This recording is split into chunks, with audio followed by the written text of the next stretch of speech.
यह एक नवजात मंगल का बच्चा है जिसके बीच में एक पृथ्वी का व्यक्ति है। उन्होंने आदमी की दाढ़ी को हड्डी के चाकू से शेव किया, फिर रहस्यमय तरल डाला, फिर बहुत सारा चेहरा छिड़का और अंत में पोषक तत्वों का एक घूंट खिलाया। समारोह अंततः सफलतापूर्वक पूरा हो गया और कार्टर भी असुविधा से सो गया। जब वह फिर से उठा तो उसने पाया कि उसका शरीर मंगल के शावकों से ढका हुआ था। जैसे ही कार्टर मुक्त होने की कोशिश करने वाला था, उसने दरवाजे से एक अजीब आवाज सुनी। एक अजीब मार्टियन प्राणी धीरे धीरे अंदर आया और कार्टर को जल्दी से खड़े होने से डरा दिया, लेकिन दूसरा पक्ष दुर्भावनापूर्ण नहीं था। वह बड़ा कुत्ता उला है जिसे शावकों की देखभाल के लिए विशेष रूप से इस्तेमाल किया जाता है। यह देखते हुए कि उसने खुद पर हमला नहीं किया है, कार्टर ने जल्दी से जंजीरों से मुक्त कर दिया। वह एक सहायता के साथ बाहर कूद गया, लेकिन उला उससे तेज था। कार्टर फिर से कूद गया, लेकिन उतरने के बाद भी उसे पकड़ लिया गया। उन्होंने बिना हार मानने की कोशिश जारी रखी और एक पंक्ति में एक दर्जन से अधिक बार कूदने के बाद उन्होंने कभी भी उला को नहीं फेंक दिया। अंत में कार्टर का दिल टूट गया और वह सीधे साक कबीले के बैंक्वेट हॉल में कूद गया, लेकिन उसे उम्मीद नहीं थी कि उला अभी झगड़ा करेगा।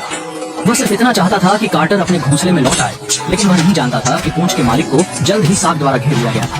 साक ने उला को देखा जिसे उसके कारण पीटा गया था और आखिरकार कूदने में मदद नहीं कर सका, लेकिन उसने अपनी ताकत को गंभीरता से कम आंका था। इस यादृच्छिक मुक्का ने वास्तव में साक को जिंदा मार डाला।